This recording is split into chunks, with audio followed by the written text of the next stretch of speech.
This really is the end of the war. Israel and Hamas say they have agreed to phase 1 of a ceasefire plan. The next few days, with each side has to do certain things. The Israelis have to pull out. Hamas needs to release the hostages. Israel needs to release prisoners. Hamas and its allies are holding 48 hostages. The Israeli government believes 20 are alive. President Donald Trump says their release could begin Monday.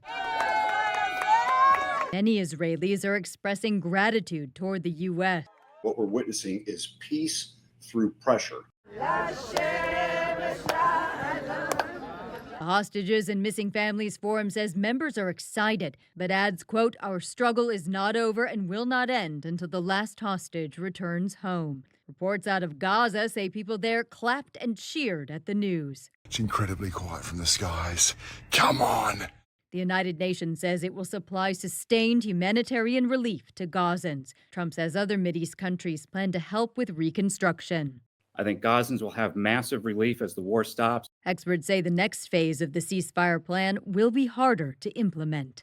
It speaks about reconstruction in Gaza. It speaks about an international security force. All of those things are very complicated.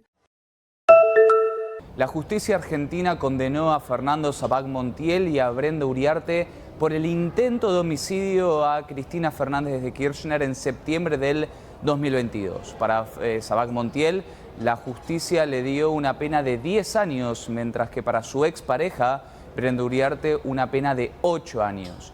La Fiscalía había pedido 15 años en total por agravantes de violencia de género que el tribunal entendió no eran conducentes en este caso.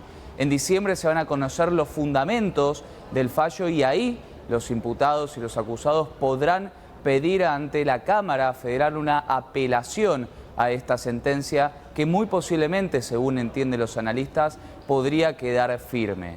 Cristina Fernández de Kirchner, recordemos, recibió este fallo presa en su casa de Constitución luego de que la justicia argentina este año la condenara y ratificara su condena por corrupción. Indudablemente el intento de asesinato a Cristina Fernández de Kirchner en el 2022 generó un fuerte impacto, no solo en la sociedad, sino también en la política.